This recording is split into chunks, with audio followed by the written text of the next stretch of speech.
Good morning everyone. कैसे हैं आप सभी? आई होप अच्छे एंड स्वस्थ होंगे और अपनी अच्छे से तैयारी है वो कंटिन्यू कर रहे होंगे। आपका स्वागत है आपके अपने यूट्यूब चैनल लर्न विद प्रीत चौधरी में। हमारी RS प्री 2023 की टेस्ट सीरीज चल रही है, जिसमें आज का हमारा जो टेस्ट है वो 66वां टेस्ट रहने वाला है। और आज के सिलेबस की बात करें तो वो मैंने आपको कल बता ही दिया था कि हम जो RS प्री 2018 का जो हमारा पेपर है उसको आज सोल्व करेंगे। प्रीवियस ईयर सोल्व करने के कई फायदे हैं। जैसे पहला तो ये कि जब हम पीछे के क्वेश्चंस को देखेंगे तो हमें पता चलेगा कि किस प्रकार के क्वेश्चन हमारे एग्जाम में आते हैं। दूसरा कि जब हम ये जो टेस्ट सीरीज कर रहे हैं, ये इसमें जिस लेवल के क्वेश्चन कर रहे हैं क्या उसी लेवल के एग्जाम में आते हैं, क्या हम सही तरीके से तैयारी कर रहे हैं, क्या हम जिस टॉपिक को अच्छे से कवर कर रहे हैं क्या उसको ऐसे करने से किस प्रकार के क्वेश्चंस आते हैं। तो ये सारी चीज़ें हैं प्रीवियस ईयर क्वेश्चंस को सोल्व करने पर हमें पता चलती है। दूसरा ये कि जब हम प्रीवियस ईयर क्वेश्चन सोल्व करते हैं तो कुछ उनमें ऐसे क्वेश्चंस होते हैं जो कि नए क्वेश्चन होते हैं। नए मीन्स कि जिसको हमने ना तो बुक में पढ़ा होता है ना कहीं और वो क्वेश्चन हमारे से पूछ लिए जाते हैं। तो कुछ ऐसे क्वेश्चन जो हमारे नहीं पढ़े हुए होते हैं, जिनकी तैयारी हमारी नहीं होती है, वो क्वेश्चन आते हैं तो उनकी भी प्रैक्टिस होती है और वो भी हमारे प्रीवियस ईयर क्वेश्चंस को सोल्व करने पर कवर होते हैं। अगला ये कि जब हम कोई क्वेश्चन करते हैं, जैसे हमने 2018 का आज पेपर सोल्व कर रहे हैं, तो उसमें जो जो क्वेश्चन हम पढ़ेंगे उनमें जिस एक क्वेश्चन को उसका आंसर देख लिया कि हाँ इसका ये आंसर होगा, उसके इर्द गिर्द जितने भी क्वेश्चन बन सकते हैं वो भी हम कवर करेंगे, जिससे हमारी जो तैयारी है वो और अच्छे से हो जाए। और आगे हमारा जो टेस्ट होगा, जो पेपर होगा 2023 का, अगर उसमें उसके इर्द गिर्द कोई क्वेश्चन बनता है तो वो हमारा कवर हो जाएगा। तो प्रीवियस ईयर क्वेश्चंस होते हैं उनको सोल्व करने के काफ़ी ज़्यादा फायदे होते हैं और उससे है आधी तैयारी तो हमारी वैसे ही हो जाती है कि हमें पता चल जाता है कि जो एग्ज़ाम में जो पेपर होता है उसमें हमें अटेम्प्ट कैसे करना है, किस प्रकार उसको टाइम देना है, किस प्रकार उसको सोल्व करना है। तो चलिए आज की जो क्लास है आपकी काफ़ी इंपॉर्टेंट रहेगी, तो हम स्टार्ट करते हैं। इस क्लास की PDF है हमारे टेलीग्राम चैनल लर्न विद प्रीत चौधरी पर आपको प्रोवाइड करवा दी जाएगी। साथ में जो भी करंट अफेयर्स के कुछ इंपॉर्टेंट टॉपिक क्वेश्चंस होते हैं वो भी वहाँ पे मैं प्रोवाइड करवाती हूँ। साथ में कोई भी वैकेंसी से रिलेटेड कुछ भी न्यू अपडेट होती है तो वहाँ पे मैं प्रोवाइड करवा देती हूँ, तो आपको ये ज़रूर ज्वाइन करना चाहिए। चलिए आज की क्लास स्टार्ट करते हैं और हमारा फर्स्ट क्वेश्चन है, निम्नलिखित में से कौन से खनिजों का राजस्थान लगभग अकेला उत्पादक राज्य है? सीसा एवं जस्ता अयस्क, ताम्र अयस्क, वोलेस्टोनाइट और सेलेनाइट। तो इसमें आपका जो राइट आंसर होगा वो कौन सा होगा? सीसा एवं जस्ता अयस्क, वोलेस्टोनाइट और सेलेनाइट। स और द इन तीनों में है वो राजस्थान अकेला उत्पादक राज्य है, यानी इनका 100% है वो राजस्थान में उत्पादन है वो होता है। तो राइट आंसर हो जाएगा ऑप्शन 4। आगे बढ़े हमारा अगला क्वेश्चन, वर्ष 2017-18 यानी दिसंबर 2017 तक राजस्थान के कौन से क्षेत्र से सर्वाधिक कच्चे तेल का उत्पादन प्राप्त हुआ है? Bikaner Nagaur basin, Jaisalmer basin, Barmer Sanchore basin और इनमें से कोई नहीं। तो राइट आंसर होगा ऑप्शन 3। ये क्वेश्चन आपके आर्थिक समीक्षा 2017 का है, जिसमें आपसे पूछा गया है 2018 आर्थिक समीक्षा है उसका है, जिसमें 2017 तक या दिसंबर 2017 तक है आपसे कि उनमें कौन से क्षेत्र में वो कच्चे तेल का उत्पादक सबसे ज़्यादा हुआ है। तो ये क्वेश्चन किसका है? आर्थिक समीक्षा का है। इस क्वेश्चन का राइट आंसर ऑप्शन 3। इसीलिए मैं आपको बता दूं ना, आपके आर्थिक समीक्षा और बजट से आपके 10 से 12 क्वेश्चन बनेंगे, इसलिए आपको अच्छे से वो तैयार करनी है। इसीलिए मैं आपको जो आर्थिक समीक्षा की जो आपको क्लासेस प्रोवाइड करवाती हूँ उसमें मैं आपको पहला चैप्टर, दूसरा, तीसरा और चौथा इन 4 पर ज़्यादा है वो फोकस रखती हूँ, उनका बार बार रिवीजन करवाती रहती हूँ। क्यों? क्योंकि उनसे क्वेश्चन ज़्यादा बनती है और साथ में डाटा के क्वेश्चन होते हैं तो वो हमें याद भी रहने चाहिए। आगे बढ़े अगला क्वेश्चन, देश से रियासत जो 25 मार्च 1948 को गठित संयुक्त राजस्थान का हिस्सा नहीं थी? बूंदी, प्रतापगढ़, उदयपुर और सापुरा। तो राइट आंसर कौन सा हो जाएगा? राइट आंसर आपका होगा ऑप्शन 3 उदयपुर। 25 मार्च 1948 को एकीकरण के दूसरे चरण में जो दक्षिण पूर्वी राजस्थान है, दक्षिण पूर्वी राजस्थान, दक्षिण पूर्वी राजस्थान की 9 रियासतें कौन कौन सी? कोटा हो गई, कोटा, बूंदी, झालावाड़, बांसवाड़ा, टोंक, प्रतापगढ़, और प्रतापगढ़ के साथ किशनगढ़, और उसके साथ डूंगरपुर और शाहपुरा। इनको मिलने से है राजस्थान संघ का निर्माण हुआ था। और इसी में जो कुशलगढ़ ठिकाना है उसको शामिल किया गया था। तो उसमें क्या नहीं थी? उदयपुर नहीं था। तो राइट आंसर क्या हो जाएगा? ऑप्शन ए थर्ड हो जाएगा। आगे बढ़े, अगला क्वेश्चन। त्याग भूमि के संपादक कौन थे? हरिभाऊ उपाध्याय, जयनारायण व्यास, देवीदत्त त्रिपाठी और ऋषिदत्त मेहता। तो आपका जो राइट आंसर होगा वो तो होगा ऑप्शन ए, हरिभाऊ उपाध्याय। अगर हम हरिभाऊ उपाध्याय की बात करें तो ये एक राजनीतिज्ञ थे। इन्होंने राजस्थान सरकार में वित्त मंत्री और शिक्षा मंत्री के रूप में भी कार्य किया है। वित्त और शिक्षा मंत्री इनके रूप में भी कार्य किया है। इनको 1966 में है वो पद्म भूषण से सम्मानित किया गया था। इन्होंने त्याग भूमि और इसके साथ साथ ही जो सरस्वती पत्रिका है इनका संपादन किया है। तो आपको इनसे ये चीज़ें याद रखनी है। इन्होंने त्याग भूमि का कब? 1927 में। कहाँ से? अजमेर से संपादन किया है। इन्होंने सरस्वती पत्रिका है उसका भी संपादन किया है। तो मैंने आपको पहले भी कई बार है वो जो इम्पोर्टेंट जो समाचार पत्र और पत्रिका थी उनका कई बार लिखवाया है कि ये इम्पोर्टेंट बनती है, आपको अच्छे से इनको नोट डाउन करना है और याद करनी है। त्याग भूमि की बात करें तो हरिभाऊ उपाध्याय हो जाएंगे। इस क्वेश्चन का राइट आंसर ऑप्शन है फर्स्ट हो जाएगा। कुछ एक और है जो इम्पोर्टेंट है वो मैं आपको एक साथ है वो नोट डाउन करवा देती हूँ। अच्छे से एक साइड आप नोट डाउन कर लेना, उसका बार बार रिवीजन करना। जैसे पहली है जय भूमि है 1940 की। कहाँ से? जयपुर। किसके द्वारा? गुलाब चंद के द्वारा। गुलाब चंद काला के द्वारा। तो जय भूमि 1940, जयपुर और गुलाब चंद। एक है राजस्थान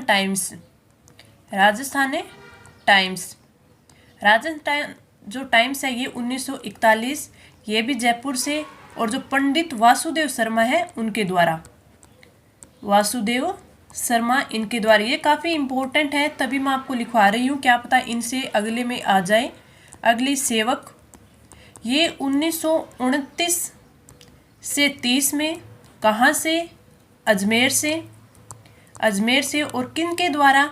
गौरीशंकर उपाध्याय के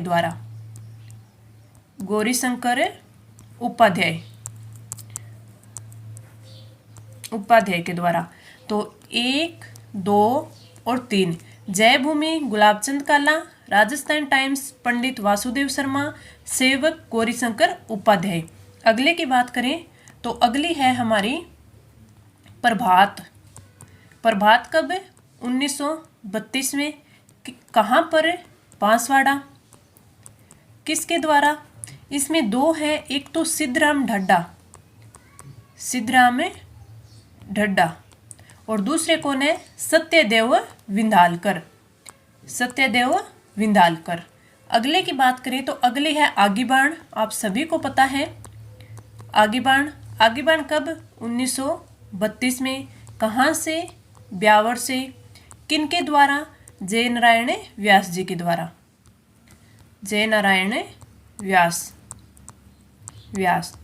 अगले की बात करें तो अगली है संग्राम। कब? 1939 में। कहाँ पर? बम्बई में। और किनके द्वारा? भूपेंद्र त्रिवेदी। तो किनके द्वारा? भूपेंद्र त्रिवेदी। प्रभात सिद्धराम ढड्डा और सत्यदेव विंधालकर के द्वारा, आगीबाण जयनारायण व्यास के द्वारा, संग्राम भूपेंद्र त्रिवेदी के द्वारा। कुछ एक और है, 2-3 और देख लेते हैं। अगली है नवजीवन। और नवजीवन किनकी है? ये 1938 में। कहाँ से? अजमेर से। किनके द्वारा? नारायण सिंह के द्वारा। अगली एक तो है ज्वाला, एक है प्रेरणा और एक है ज्ञानोदय, एक है ज्ञानोदय। ये तीनों हैं। जो आपकी ज्वाला है ये तो 1955 की, प्रेरणा 1950 में, और ज्ञानोदय है वो है 1954 में। ज्वाला है वो आपकी कहाँ से, जयपुर से। आपकी प्रेरणा है जोधपुर से, और ज्ञानोदय है वो है कलकत्ता। कहाँ से, कलकत्ता से। और ये तीनों के संपादक कौन है, कोमल कोठारी। कोमल कोठारी वेरी इंपॉर्टेंट है, याद रखना आप, कोमल कोठारी। बस एक और बची है, वो कौन सी है, वो है आपकी राजस्थान पत्रिका। राजस्थान पत्रिका की बात करें तो ये कब से है, ये आपकी 1956 से, जयपुर से, और किनके द्वारा, कर्पूर चंद कुलिस के द्वारा, कर्पूर चंद्र कुलिस। तो ये अभी आपको याद रखनी है। तो ये जो इम्पोर्टेंट थी वो मैंने आपको नोट डाउन करवा दी, आपके लिए वेरी इंपॉर्टेंट है। एक जगह इनको नोट डाउन कर लेना और फिर याद करना, एक क्वेश्चन आपका इनसे कवर हो जाएगा। ये चीज़ें मैंने आपको पहले भी लिखवाई है, जिसमें आपको मैंने जो समाचार पत्र होते हैं वो, या फिर किसी के द्वारा किसी भी संस्था की स्थापना की गई है वो, जब मैंने आपको आधुनिक जो राजस्थान हिस्ट्री है वो जब टॉपिक करवाए थे तो उसमें मैंने ये करवाया था। एक बार फिर बाद में मैंने आपको रिवाइज करवा दिया। इस क्वेश्चन का राइट आंसर ऑप्शन फर्स्ट। अब हम बढ़ते हैं अगले क्वेश्चन पर। केंद्रीय विधानसभा के निम्नलिखित में से कौन से निर्वाचन भारत शासन अधिनियम 1919 के तहत हुए, 1926 के, 1937 के और 1945 के। तो अगर हम बात करें केंद्रीय निर्वाचन की जिसमें भारत शासन अधिनियम 1919 के तहत हुए, तो वो हुए थे एक तो 1926 वाले और एक 1945 वाले, ए और सी। तो राइट आंसर हो जाएगा ऑप्शन है थर्ड, ए व सी। आगे बढ़े अगला क्वेश्चन। चित्तौड़गढ़ किले के निम्नलिखित मंदिरों में से कौन सा एक जैन मंदिर है, कुंभ श्याम मंदिर, सातवीस देवरी मंदिर, समिदेश्वर मंदिर और तुलजा भवानी मंदिर। तो अगर हम बात करें कि कौन सा जैन मंदिर है तो वो तो राइट आंसर हो जाएगा ऑप्शन है टू, सातवें से देवरी मंदिर। चित्तौड़गढ़ किले की अगर बात करें तो इसमें जो जैन मंदिर है वो 6 जैन मंदिर है। कितने, 6 जैन मंदिर हैं, जिसमें अगर सबसे बड़े जैन मंदिर की बात करें, सबसे बड़ा जैन मंदिर वो है आदिनाथ जी का मंदिर, आदिनाथ जी का मंदिर, जिसमें 52 है वो देवकुलिकाएं हैं। कितनी, 52 देवकुलिकाएं, देवकुलिकाएं हैं। तो ये चीज याद रख सकते हैं। सबसे बड़ा जो जैन मंदिर है वो है आदिनाथ जी का। बाकी बात करें कुंभ श्याम जी की, कुंभ श्याम मंदिर है ये भगवान विष्णु को समर्पित है। समिदेश्वर जी की बात करें तो ये भगवान शिव को समर्पित है। और तुलजा भवानी मंदिर की बात करें तो ये देवी तुलजा भवानी को समर्पित है, तुलजा भवानी को समर्पित है। तो इस क्वेश्चन का राइट आंसर हो जाएगा ऑप्शन 2। आगे बढ़े अपना अगला क्वेश्चन। इस साइड मंदिर और इस साइड है जिले दे रखी है, यानी हमें इनका मिलान करना है कि कौन सा मंदिर है वो किस जिले में पड़ता है। सबसे पहले कामेश्वर महादेव की मंदिर की बात करें तो ये पड़ता है पाली में, तो ए में हो जाएगा डी। शीतलेश्वर महादेव की बात करें तो शीतलेश्वर महादेव है ये पड़ते हैं झालावाड़ में। पीपला माता की बात करें तो ये जोधपुर में। नीलकंठ महादेव की बात करें तो अलवर में। तो आपका राइट आंसर क्या हो जाएगा, आपका ए में आ जाएगा डी, 2 में आपका आ जाएगा सी, 3 में आपका आ जाएगा बी और 4 में आपका आ जाएगा ए। तो ये कूट होगा वो आपका बिल्कुल सही होगा। आगे बढ़े अगला क्वेश्चन।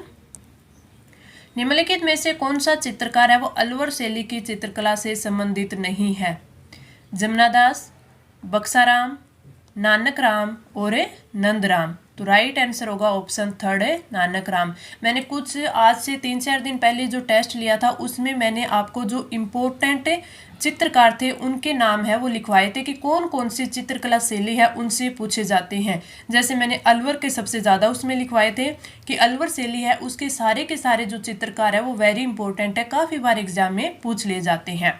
अलवर शैली से अगर आपसे पूछे कि अलवर शैली है वो किसके शासनकाल से शुरू हुई थी, इनका स्वर्ण युग है वो किसका शासनकाल कहलाता है, तो आप याद रखना जो महाराजा विनय सिंह है, महाराजा विनय सिंह थे, उनका जो शासनकाल है वो अलवर शैली का स्वर्ण युग कहलाता है। अलवर शैली का स्वर्ण युग कहलाता है। इस शैली के अगर प्रमुख चित्रकार की बात करें तो उसमें है बलदेव और इसके साथ गुलाम अली, जमनादास, बक्साराम, नंदराम और सालिग्राम और इसके साथ साथ छोटे लाल, ये सारे हैं, ये किसके हैं? अलवर शैली के प्रमुख चित्रकार हैं। तो इनको आप याद रखना, बलदेव, गुलाम अली, जमनादास, बक्साराम, नंदराम, सालिग्राम, छोटे लाल आदि। तो राइट आंसर ऑप्शन थर्ड, जो कि अलवर शैली के नहीं है। आगे बढ़े, अगला क्वेश्चन। इस साइड है वो रचना दे रखी है और इस साइड है उनके लेखक दे रखी हैं। तो इस प्रकार के क्वेश्चन भी हर बार एग्जाम में आते हैं। इसमें हमें बताना है कौन सा सुमेलित नहीं है। बोल भारवली, बाधवेंद्र शर्मा, पागी, चंद्र प्रकाश देवल, कोडम दे, मेघराज मुकुल, पग फेरो, मणि मधुकर। तो पग फेरो के मणि मधुकर बिल्कुल सही है। कोडम दे के मेघराज मुकुल, पागी, चंद्र प्रकाश देवल, इसको फागी भी बोलते हैं। बोर भारमली क्या है? ये है सत्य प्रकाश जोशी। जो बोल भारमली है ये प्रसिद्ध राजस्थानी भाषा के है, वो भाषा की रचना है राजस्थानी भाषा। और राजस्थानी भाषा के जो सत्य प्रकाश जोशी है उनके द्वारा रचित कविता है, ये कौन सी है? बोल भारमली। किसके द्वारा? सत्य प्रकाश जोशी के द्वारा। और इसके लिए इनको है वो जो 1977 में सत्य प्रकाश जोशी हैं, उनको 1977 में जो साहित्य अकादमी पुरस्कार है वो भी दिया गया था। तो राइट आंसर हो जाएगा ऑप्शन है फर्स्ट। आगे बढ़े। 7 सामाजिक मानकों के आधार पर अपनी पंचायतों को स्टार रैंकिंग देने के लिए हरियाणा सरकार में 7 स्टार ग्राम पंचायत इंद्रधनुष योजना शुरू की है। उन पंचायतों को जो लिंगानुपात में सुधार के लिए उत्कृष्ट प्रदर्शन करती है, कौन सी स्टार रैंकिंग दी जाती है? ये क्वेश्चन आपके करंट अफेयर का है। तो उस टाइम ये योजना है वो चलाई गई थी। Pink star, green star, golden star और सिल्वर स्टार। तो इसका जो राइट आंसर था वो है ऑप्शन फर्स्ट, पिंक स्टार। लेकिन ये करंट अफेयर का क्वेश्चन है, तो हम आगे बढ़ते हैं। अगला क्वेश्चन, महिला सशक्तिकरण एवं पौधरोपण को बढ़ावा देने के लिए किस राज्य ने कन्या वन समृद्धि योजना आरंभ की? उत्तर प्रदेश, सिक्किम, महाराष्ट्र और Rajasthan. Right answer option third है, महाराष्ट्र ने शुरू की थी। आगे बढ़े, अगला क्वेश्चन।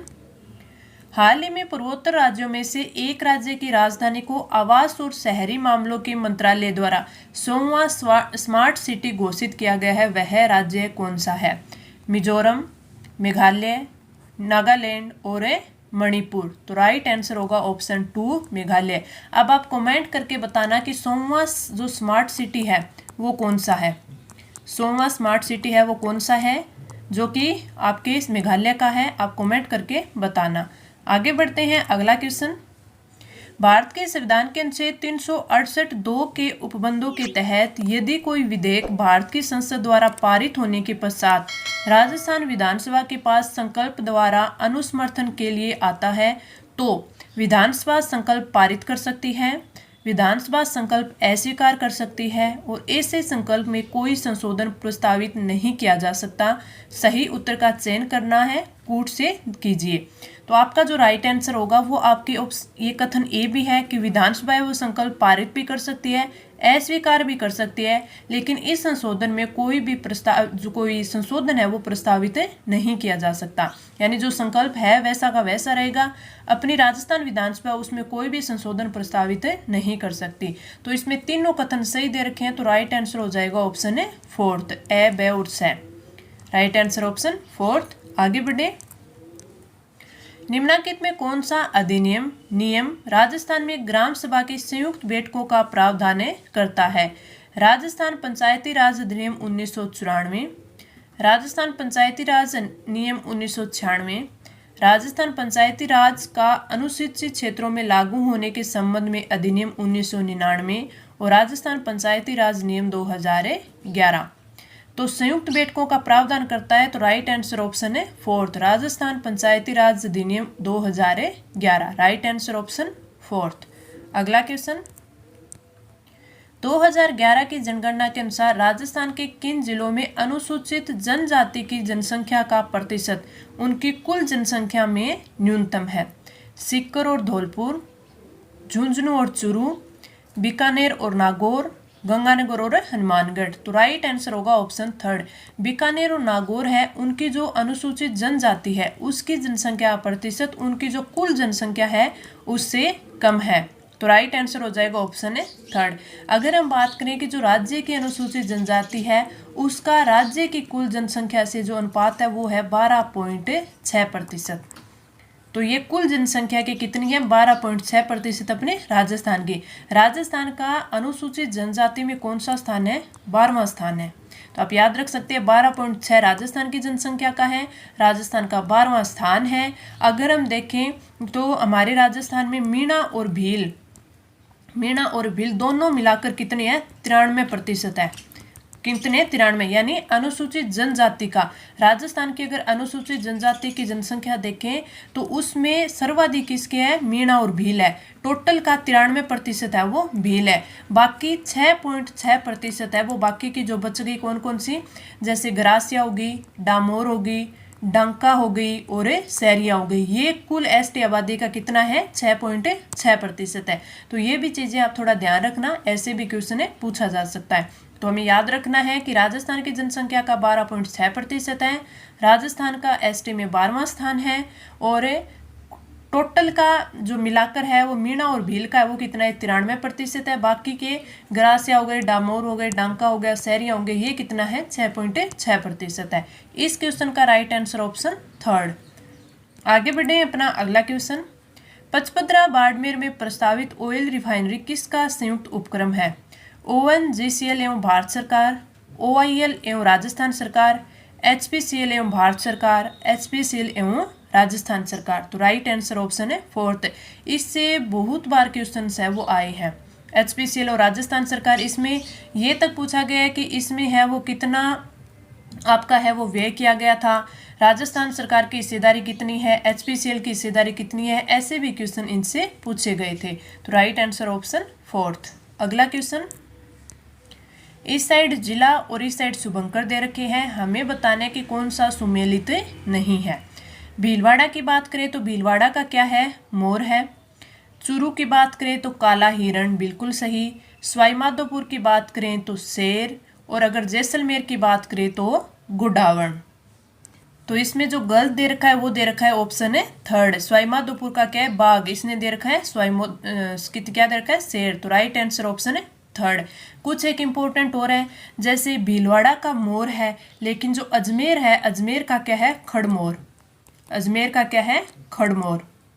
इसके साथ साथ ही अलवर की बात करें, अलवर का जो शुभंकर है वो है सांभर।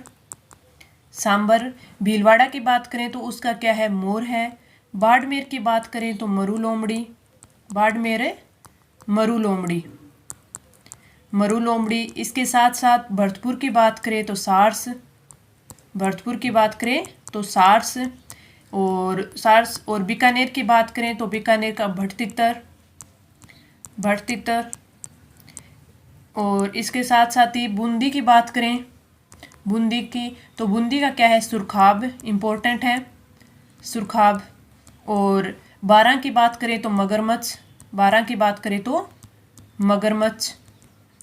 और धौलपुर की बात करें तो पचीरा, धौलपुर की बात करें तो पचीरा। और कौन सा हो सकता है इंपॉर्टेंट? और आपके चित्तौड़गढ़ का क्या है? चौसिंगा, चित्तौड़गढ़ का चौसिंगा। तो ये कुछ और इंपॉर्टेंट थे जो मैंने आपको एक बार रिवाइज करवा दिए। इस क्वेश्चन का राइट आंसर ऑप्शन थर्ड। आगे बढ़े अगला क्वेश्चन, गौरी देवी जिस गायन शैली से संबंध थी? लंगा, मांड, तालबंदी और ठुमरी। तो राइट आंसर हो जाएगा ऑप्शन है 2। राजस्थान की प्रसिद्ध मांड गायकी है कौन है? गौरी देवी। तो राइट आंसर हो जाएगा ऑप्शन है 2। अगर इनके जन्म स्थान की बात करें तो इनका जन्म है वो पाली में हुआ, और इनका जन्म पाली में हुआ और प्रसिद्ध मांड गायकी की गायन शैली से संबंध रखती है। तो राइट आंसर ऑप्शन 2। अगला क्वेश्चन, नारी संत दयाबाई शिष्या थी, किसकी थी? संत चरणदास जी की, संत निम्बारकाचार्य, संत रैदास जी और संत रामचरण जी। तो जो राइट आंसर होगा वो होगा ऑप्शन है फर्स्ट, संत चरणदास जी की शिष्या थी कौन है, दयाबाई। दयाबाई की बात करें तो इनका जन्म है वो डेरा गांव अलवर में हुआ, अलवर में हुआ। इनसे एक इंपॉर्टेंट क्वेश्चन पूछा जाता है कि इनके द्वारा दो जो रचनाएं हैं, ग्रंथ मान ले यहाँ पे, उनकी रचना की गई है, तो वो कई बार पूछ लिए जाते हैं। तो एक तो है दयाबोध, दयाबोध, और एक है विनय मल्लिका। तो कई बार पूछ लिए जाते हैं कि दयाबोध और विनय मल्लिका है, मल्लिका है, वो किसके द्वारा रचित है, तो ये रचित है संत दयाबाई के द्वारा। तो राइट आंसर ऑप्शन है फर्स्ट। अगला क्वेश्चन, कोटा में वीर भारत समाज की स्थापना की गई थी। प्यारे राम, साधु सीताराम, नैनूराम और केसरी सिंह बारठ। तो राइट आंसर हो जाएगा ऑप्शन है फोर्थ, केसरी सिंह बारठ। जब मैंने आपको आधुनिक राजस्थान में आपको किसान आंदोलन करवाए थे और उसके साथ साथ ही प्रजामंडल करवाए थे, तब मैंने आपको जो इम्पोर्टेंट संस्थाएं थी वो अच्छे से करवाई थी कि इनसे क्वेश्चन काफ़ी बार पूछा जाता है। तो आई होप आपने उनको है वो अच्छे से नोट डाउन किया होगा। अगर आपने अभी तक हमारे जितने आज जैसे 66वां टेस्ट है, तो इससे पहले 65 टेस्ट हो चुके हैं, अगर वो क्लासें आपने नहीं ली है तो आपको ज़रूर लेनी चाहिए, क्योंकि काफ़ी हद तक है आपके क्वेश्चन है इनमें कवर हो जाएंगे। इस क्वेश्चन का राइट आंसर ऑप्शन फोर्थ। अगला क्वेश्चन, सूची फर्स्ट का सूची सेकंड से मिलान करना है। सूची फर्स्ट में पर्वत दे रखे हैं, सूची सेकंड में देश उनकी स्थिति दे रखी है कि कौन सा पर्वत है वो किस देश में स्थित है। सबसे पहले बात करते हैं अल्ब्रूस की। अल्ब्रूस है वो कहाँ रूस में है, तो आपका ए में आ जाएगा फोर्थ।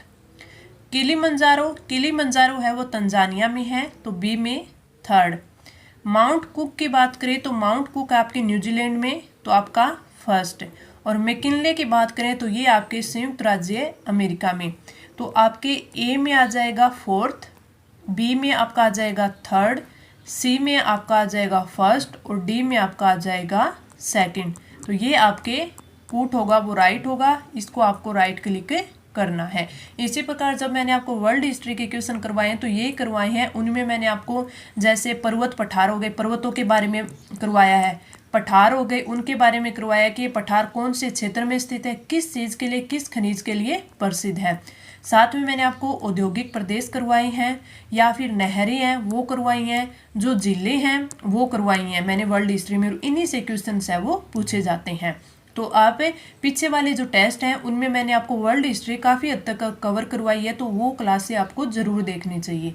आगे बढ़े, अपना अगला क्वेश्चन, इस साइड औद्योगिक प्रदेश और इस साइड है वो देश दे रखे हैं। ये देखिए एक ही एग्जाम में है, आपके पर्वतों से भी क्वेश्चन पूछा है, औद्योगिक प्रदेश से भी क्वेश्चन पूछा है और आगे जिलों से भी क्वेश्चन आएगा, आगे जिलों से भी क्वेश्चन आएगा। औद्योगिक प्रदेश और इस साइड देश दे रखी है।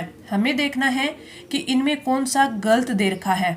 सबसे पहले हम बात करें रूस, दक्षिणी न्यू इंग्लैंड यूनाइटेड किंगडम में, पो घाटी इटली में, कांटो मैदान जापान में। तो ये जो कांटो मैदान है ये कहाँ पे, जापान में, बिल्कुल सही है।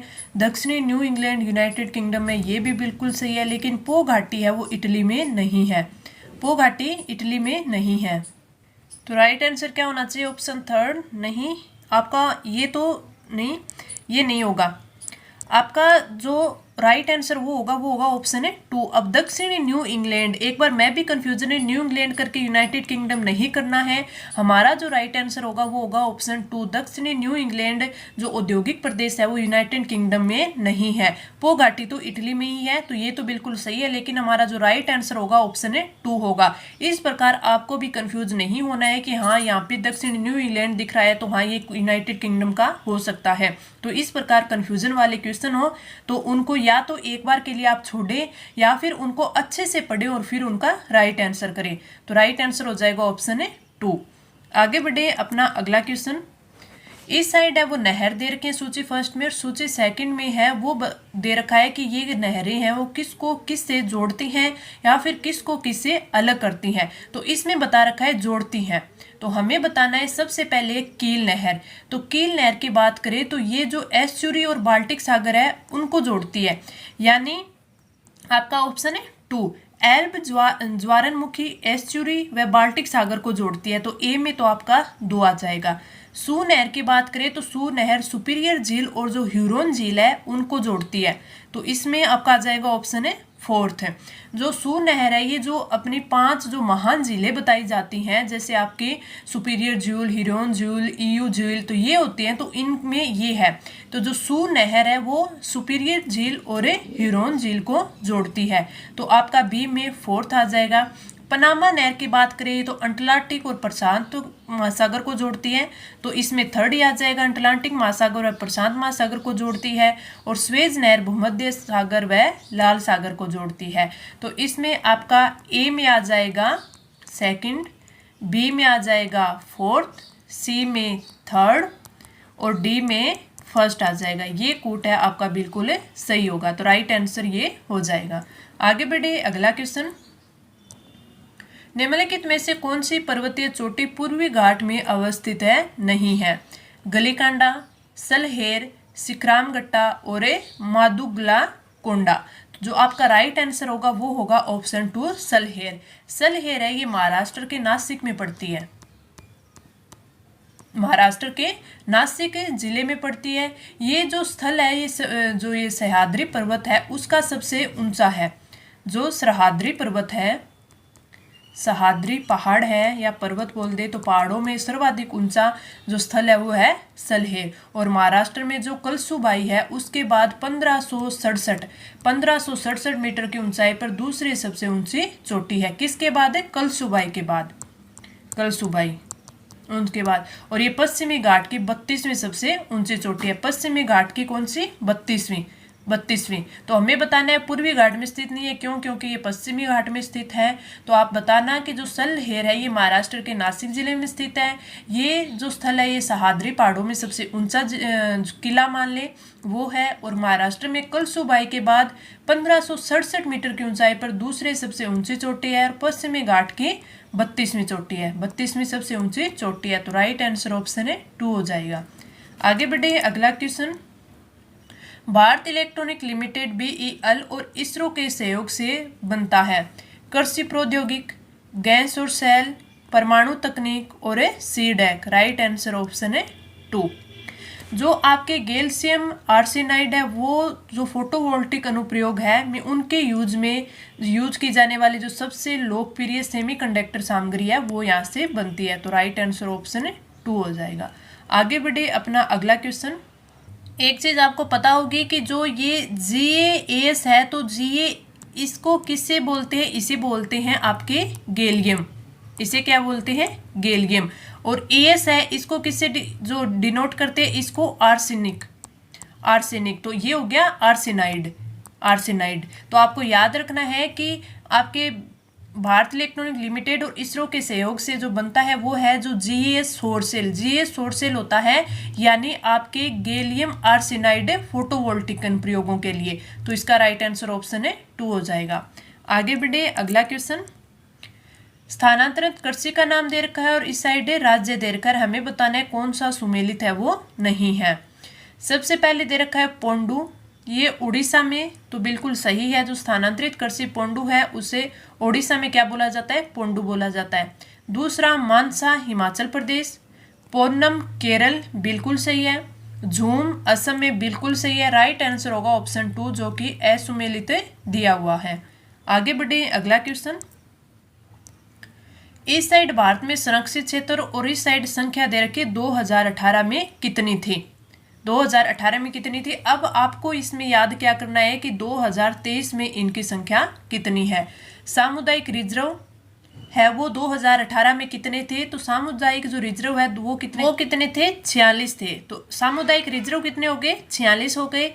कंजर्वेशन रिजर्व की बात करें तो ये कितनी है? ये 76 थे। राष्ट्रीय पार्क की बात करें तो राष्ट्रीय पार्क कितने हैं? 103। और वन्य जीव अभ्यारण्य 544। तो आपके ए में आ जाएगा 2, बी में 4, सी में आपके फर्स्ट और आपके डी में थर्ड। तो ये कूट है वो आपका सही था, लेकिन आपको ये याद नहीं करना, आपको 2023 वाले याद करनी है जो कि अब वाले पूछे जाते हैं। ये क्वेश्चन है उस टाइम करंट में जितने थे, यहाँ पे दिया हुआ है ना संख्या 2018 में कितनी थी, वो क्वेश्चन इसमें पूछा गया है। इस क्वेश्चन का राइट आंसर ये कूट हो जाएगा। आगे बढ़े, अगला क्वेश्चन। ग्रासीय जनजाति से संबंधित नृत्य शैली है गवरी, लूर, बम और तेरा ताली। तो आपका जो राइट आंसर होगा वो हो जाएगा ऑप्शन है 2। Right answer option 2। आगे बढ़ते हैं अगला क्वेश्चन।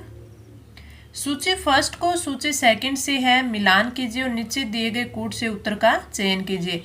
इस साइड जिले दे रखे हैं और इस साइड है वो पर्वत दे रखे हैं। सबसे पहले दिया हुआ है जालोर का, तो जालोर में जो है वो कौन सा है, जारोला पर्वत है। जयपुर की बात करें तो जयपुर में है बरवाड़ा पर्वत। अलवर की बात करें तो अलवर में है भानगढ़ और सीकर की बात करें तो रघुनाथगढ़। यानी ए में आपका 2 आ जाएगा, बी में आपका फर्स्ट, सी में आपका फोर्थ और डी में आपका क्या आ जाएगा, थर्ड आ जाएगा। ये क्या है, थर्ड है। तो राइट आंसर आपका ये कूट हो जाएगा। आगे बढ़े अगला क्वेश्चन। निम्नलिखित में से कौन सी पहाड़ियां राजस्थान में विंध्यन पर्वत श्रेणियों का विस्तार है। मुकुंदरा पहाड़ियां, डोरा पर्वत, अलवर पर्वत और गिरवा पर्वत। तो राइट आंसर हो जाएगा ऑप्शन फर्स्ट मुकुंदरा पहाड़ियां।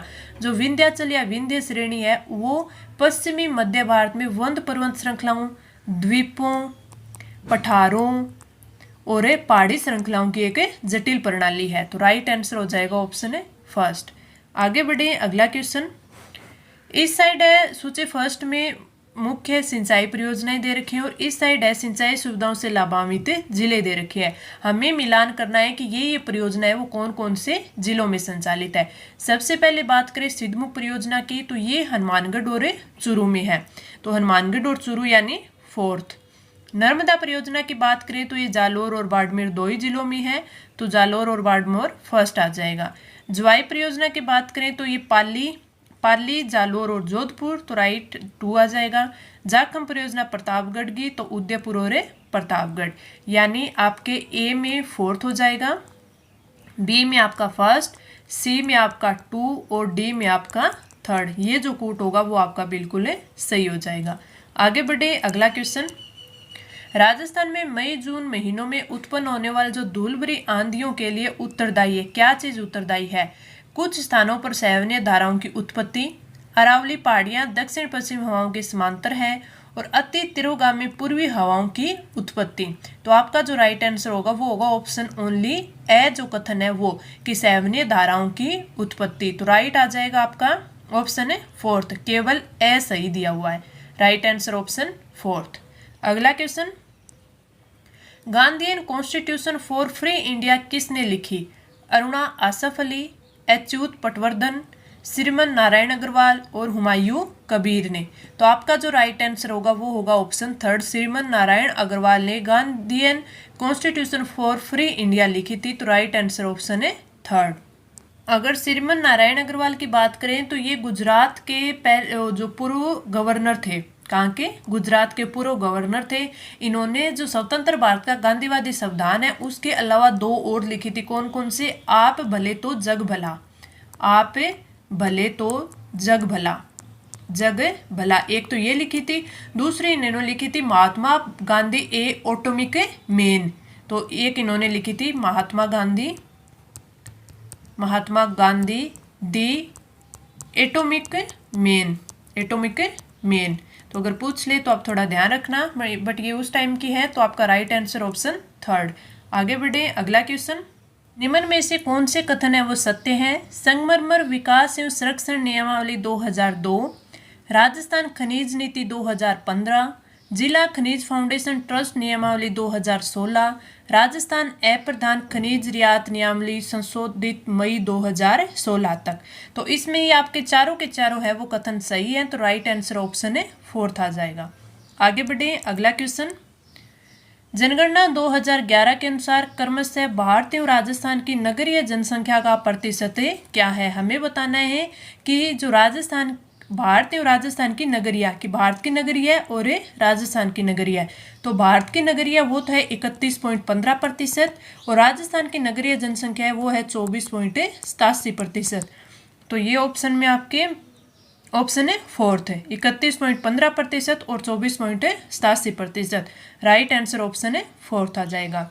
आगे बढ़े अगला क्वेश्चन। निम्नलिखित में से राजस्थान में कौन से महत्वपूर्ण खनिज आधारित उद्योग हैं। जस्ता गलन उद्योग, सीमेंट उद्योग, इलेक्ट्रॉनिक उद्योग और संगमरमर उद्योग। तो इसमें जो राइट आंसर होगा वो होगा आपका ऑप्शन है थर्ड। जस्ता गलन उद्योग, सीमेंट उद्योग और संगमरमर उद्योग है, ये खनिज आधारित उद्योग है। तो राइट आंसर ऑप्शन है थर्ड। अगला क्वेश्चन और इस क्लास का लास्ट क्वेश्चन, जैव विविधता मापने के गणितीय सूचकांकों में से कौन सा एक स्थानीय स्तर पर किसी समुदाय आवासीय क्षेत्र में माध्य प्रजाति विविधता को दर्शाता है? अल्फा सूचकांक, बीटा इंडेक्स, गामा इंडेक्स और इनमें से कोई नहीं। तो राइट आंसर होगा ऑप्शन फर्स्ट है अल्फा इंडेक्स। अल्फा इंडेक्स होता है ये जो जैव विविधता है उसकी जो स्थानीय मापन होता है उसमें औसत प्रजातियों की विविधता को दर्शाता है, यानी कोई एक विशेष क्षेत्र में किसी एक विशेष क्षेत्र या को जो पारिस्थितिक तंत्र होता है उसी के भीतर जो विविधता होती है उसके अंतर्गत आता है। तो राइट आंसर ऑप्शन है फर्स्ट हो जाएगा। ये मैंने आपको आरएस प्री 2018 के 37 क्वेश्चंस हैं वो सोल्व करवाई है। इसके अलावा भी कुछ इंपॉर्टेंट चीज़ें मैंने आपको नोट डाउन करवाई है। आई होप आपने अच्छे से नोट डाउन की होंगी और उनका आप बार बार रिवीजन करेंगे ताकि अच्छे से टॉपिक है वो क्लियर हो जाए। बाकी अगले क्वेश्चन है हम अगली क्लास में करेंगे। तो आपको क्लास कैसी लगी कमेंट करके ज़रूर बताना। अच्छी लगी तो लाइक करना और अपने फ्रेंड्स के साथ है वो शेयर है ज़रूर करना। चलिए मिलते हैं कल की क्लास में।